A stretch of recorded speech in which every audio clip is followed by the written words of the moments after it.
Well, still, I'm very, very pleased switching gears to cybercrime. I'm pleased to introduce the next session, actual trends in cybercrime. Helmut Brechtken. Helmut, hi, how are you? I was hoping Yeah, that you would be here, Helmut. yeah, I'm fine. Well, I would have liked very much to be with you in Frankfurt, but the weather seems to have other plans with us. So, but Absolutely. I think at the end we can make it this way, virtual. That We will will. work. No, we will do, absolutely. Well, Helmut, just real quickly, is a partner at Deloitte in Germany, up in Düsseldorf. He has 25 years plus experience in forensic technology and is a real subject matter expert in forensic investigations. And you know, cybercrime is a topic that goes through all or so many industries, from hospitals to banks, right through society. So it's really topical and very, very important for all of us. Helmut's going to share his insights with you. Helmut, we were trying, because the last panel was artificial intelligence, we were trying to get you like a hologram here today. We didn't quite swing that, but it's great to be here. And without further ado, the floor and the screen is yours. Yeah, thank you very much. Yeah, so I'm happy to be with you anyway over a virtual session now, but this will work out. And I would like to give you some insight into cybercrime. That's my business, or what, not my business, but what I'm dealing with. And I will give you some information about this in a moment. Um, Maybe we can start with the slides. Um, yeah, so maybe one back because I wanted to make a short introduction for myself, just that you get an idea. So I'm a partner at Deloitte in Germany in the forensics department, and my specialty is digital forensic incident response. That means together with my team, I investigate cybercrime attacks and incidents. So what happened there? Why was it possible that it happened? And what were the consequences, and so on. And that's what I'm doing since many years now. And so based on this experience from the projects that we do, we have a quite good overview about how cybercrime develops, what the actual trends are. And that is what I would like to show you a little bit in this 15-20 minutes today. Okay, then we can go to the next slide. Yes, and this is an overview from our perception. So from the cases that we are working on for our clients, is this an overview what is going on in the cybercrime area and what companies, organizations have to deal with nowadays. Yeah. So and I will go just briefly through the different attack vectors that we see today, starting with payment diversion fraud, or in Germany we call it Bankdatenbetrug. That's mainly an attack schema where criminals drop fake invoices to companies, or by any other way let them do transaction to another bank account, a new bank account. And this money, if this is detected after 2 or 3 weeks, what is the usual period, then this money is away about another hops to other banks. So at the end, it's not possible to get it back. That's what we see quite frequently. That's a scheme that is working over the last years, and it is working very well. That's what we see in the cases. So I expect this will also continue in the future. Yeah, and the damages, yeah, there are. Well, I have some examples later. They are coming from, let's say, 30,000 euros up to millions. Yeah, and so that's the complete bandwidth of this fraud scheme. And we will see this in the future also. So the next one, CEO fraud. No, please one. Yeah, okay. CEO fraud. It's a scheme that I have not seen in the last years, but it was very popular 5 or 7 years ago. Maybe some of you have known this or recognized in a way. But meanwhile, this scheme is quite recognized well in the companies, and most companies have taken measures so that they are not getting a target or a victim of this fraud scheme anymore. So this almost vanishes from my perspective. So the next one is ransomware, and this is the main, quite dominating fraud scheme at the moment. I would say 70 to 80% of the attacks that we see, or the cybercrime incidents, are ransomware attacks. So they are quite successful. We have seen a little decrease in the year 2022, but last year, 2023, in the second half of the year, this fraud scheme increased again significantly, and it is quite successful, this scheme of attacks where cyber criminals get access to company networks and are able to encrypt all the data and then extort the companies to pay for an decryption. So that's the classical ransomware fraud scheme. From my perspective, we had this downgrade in 2022. It was because of the war, the war in Ukraine and Russia, because some of the capacities in the cybercrime area have moved to cyber war in this time. But this is now over after a year, and this form of attack is increasing again.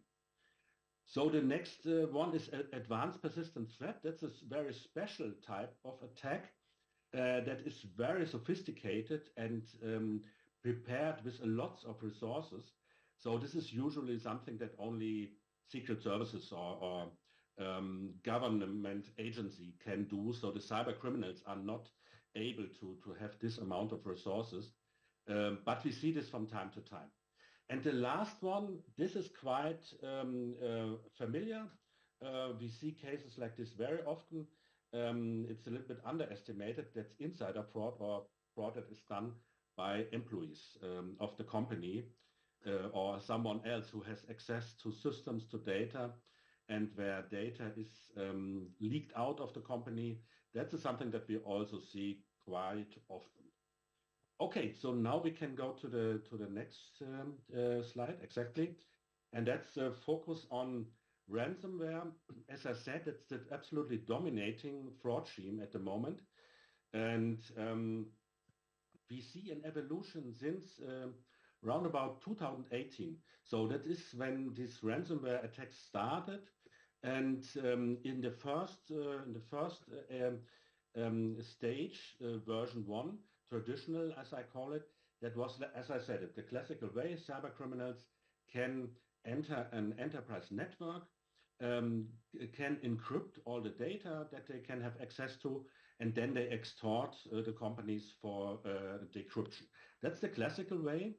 But meanwhile, this type of attack has made a lot of evolutions. We see that a new stage, a new variant every 9 to 12 months, or let's say every year. And meanwhile, we are at version 5. That's the actual variant where the encryption of the data is not in focus anymore, but the data leakage of the data is what the cyber criminals intend. And then they extort companies with the threat to publish this data in the darknet or in the internet. And it is quite more effective, as it looks like, for the companies or for the cyber criminals, and that's the way why they develop this way. There will be a new variant this year. I'm absolutely sure about this. What it will be, well, I have ideas, but I would not disclose them publicly. But we will see the next version, version 6, in this year anyway. Okay, then we can go to the next example. And this is an example from a project that we did for a company where the data had been published in the darknet or in the internet, and which was really a data protection issue then, or data privacy issue then, and had to be investigated and clarified clearly. You can see that the company had servers on more than 20 countries around the world. You can see this here on the map. A lot in Europe, but also in Americas and also in Asia. And this data was published to the internet. and had to be investigated in order to fulfill the duties from the data in Germany data protection laws, and also in other countries where there are different laws but also obligations how to deal with such an incident. So we did this for the country. This was for the company. That was quite a big exercise due to the widespread of the data from different countries, different legislations, and so we did this. And you can please switch to the next slide. I have some oversight about what type of data was identified, and it was from medical data, also religious data. It was all type of personal data that we classified, and according to the laws, the employees that have been affected here from this incident had to be informed individually, and also they had all the chance to have an insight which data was published in the internet.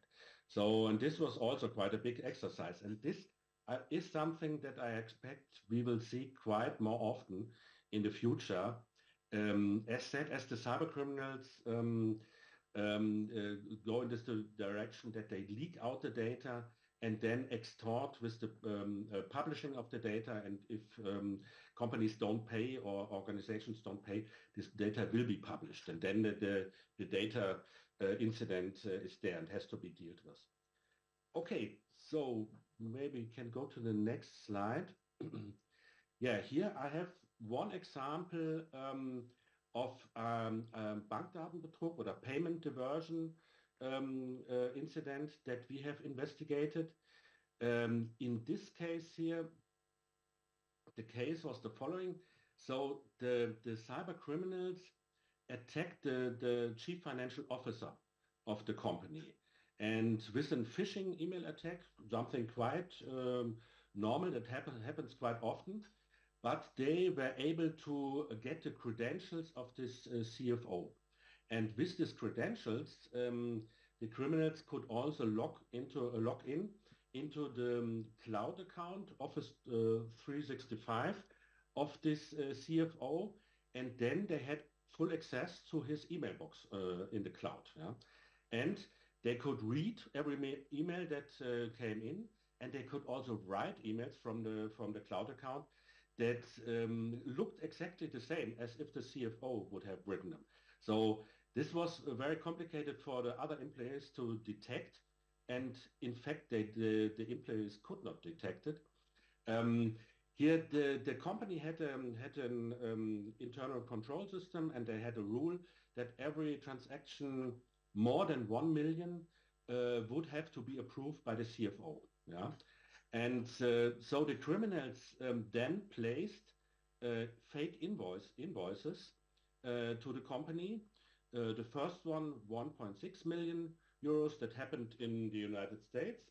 And then so this fake invoice was routed to the CFO, and then they approved it themselves. As they were sitting in the mailbox of the CFO, they could approve the invoice.